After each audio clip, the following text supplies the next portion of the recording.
अस्सलाम वालेकुम एवरीवन, कैसे हैं आप सब? I hope so you are all well. Today topic is equivalent fraction. ठीक है, इक्विवेलेंट फ्रैक्शन क्या होती है?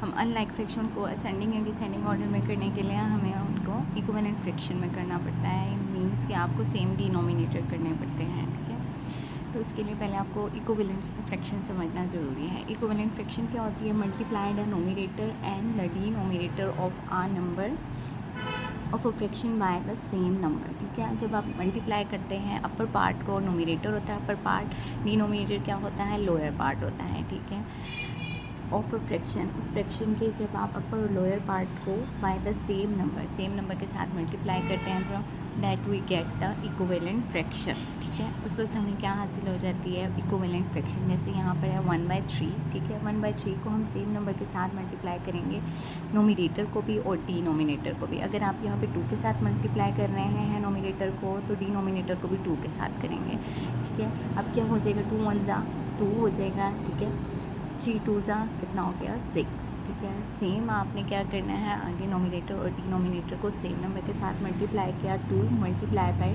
2 कितना हो गया हमारे पास? 4 नोमिनेटर। 6 मल्टीप्लाई बाय 2 कितना हो गया हमारे पास? 12।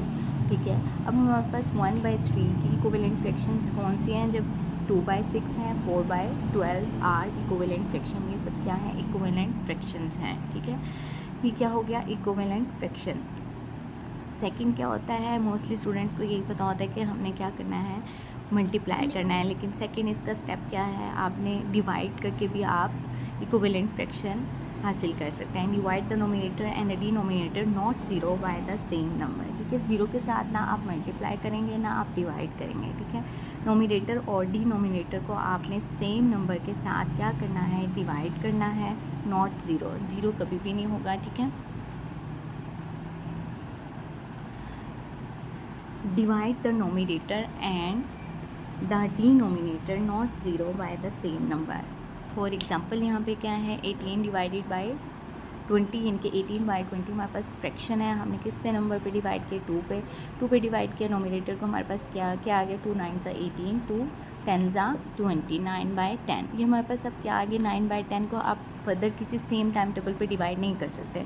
इनके 9 3 के टाइम टेबल पे आता है लेकिन 10 नहीं आता 3 के टाइम टेबल पे। ठीक है, तो ये हमारे पास लोएस्ट टर्म हो गई, इसको फर्दर आप नहीं कर सकते आगे। ठीक है, 24/42 है। ठीक है, इसको आप किस पे डिवाइड करेंगे? नेक्स्ट फ्रैक्शन है, नेक्स्ट एग्जांपल है आपके पास।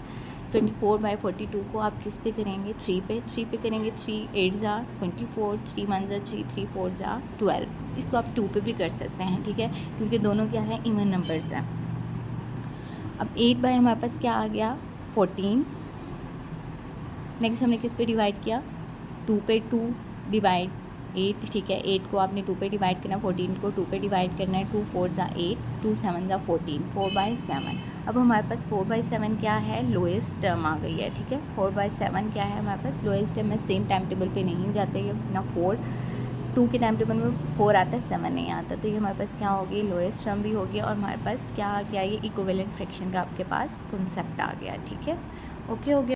फ्रैक्शंस हैं, अनलाइक फ्रैक्शंस हम ऑलरेडी पढ़ चुके हैं। ठीक है, अनलाइक फ्रैक्शंस क्या होती है? हमें डिफरेंट डिनोमिनेटर्स हमने कंपेयर करना है फ्रैक्शंस विद डिफरेंट डिनोमिनेटर्स। ये उस वक्त तक नहीं होंगे जब तक आप क्या करेंगे? इनके डिनोमिनेटर इक्वल नहीं करेंगे। डिफरेंट डिनोमिनेटर्स हैं, आपने डिनोमिनेटर्स क्या करना है? सेम करना है। किस तरह से? 3/4 है हमारे पास, 2/3 है। ठीक है, अब 3/4 एंड 2/3 है हमारे पास। 3/4 को हम किसके साथ मल्टीप्लाई करेंगे? सेम जिसके साथ आप 3 के साथ मल्टीप्लाई करेंगे, 4 को भी उसी के साथ करेंगे। यानी कि डिनोमिनेटर को आपने इक्वल करना है, तो आपने कैसे करना है? एलसीएम ले लें। ज़्यादा इजी तरीका ये है कि आप एलसीएम लें और फिर देखें कि किस तरह से होगा। ठीक है, 4 3 का एलसीएम लिए, 2 2 ज़ा 4। ठीक है, 3 सेम। ठीक है, 2 1 ज़ा 2, 3 1 ज़ा 3। ठीक है, 2 2 ज़ा 4 हो गया हमारे पास, 4 3 ज़ा 12। 12 हमारे पास क्या आएगा? एलसीएम हमारे पास है कि हमने 12 के इक्वल करना है डिनोमिनेटर को। अब 12 के इक्वल कैसे करें? 2 2 ज़ा 4, 4 हमारे पास ऑलरेडी फर्स्ट फ्रैक्शन में है। ठीक है, हम इसको किसके साथ मल्टीप्लाई करेंगे? 3 के साथ। 4 को हम किसके साथ मल्टीप्लाई करेंगे? 3 के साथ। ठीक है, 3 को भी किसके साथ करेंगे? 3 के साथ। जिसके साथ आप डिनोमिनेटर को करेंगे वैसे ही नोमिनेटर को 3 को इसके साथ के इसको भी 3 के साथ। 3 3 ज़ा क्या हो गया? 9, 4 3 ज़ा कितना हो गया? 12। हमारे डिनोमिनेटर किसके इक्वल आना चाहिए, 12 के इक्वल आना चाहिए, ठीक है। नेक्स्ट हमारे पास फ्रैक्शन क्या है, 2/3। 2/3 को आप किसके साथ करेंगे, 3 है डिनोमिनेटर, 3 को किसके साथ आप मल्टीप्लाई करेंगे, यहाँ पर 4 के साथ मल्टीप्लाई करेंगे तो हमारे पास 12 आएगा, ठीक है। अब यहाँ पे 2 को आप किसके साथ मल्टीप्लाई करेंगे, 4 के साथ, 3 को 4 के साथ, यानी कि 3 को जब आप 4 के साथ करेंगे, सेम को डिनोमिनेटर के साथ करेंगे, सेम को नोमिनेटर के साथ। 4 2 क्या हो गया हमारे पास 8, 4 3 क्या हो गया 12, 8/12, 9/12 लाइक फ्रैक्शंस होगी हमारे पास, ठीक है। अब हमारे पास कंपेयर करना ईजी हो गया, ठीक है।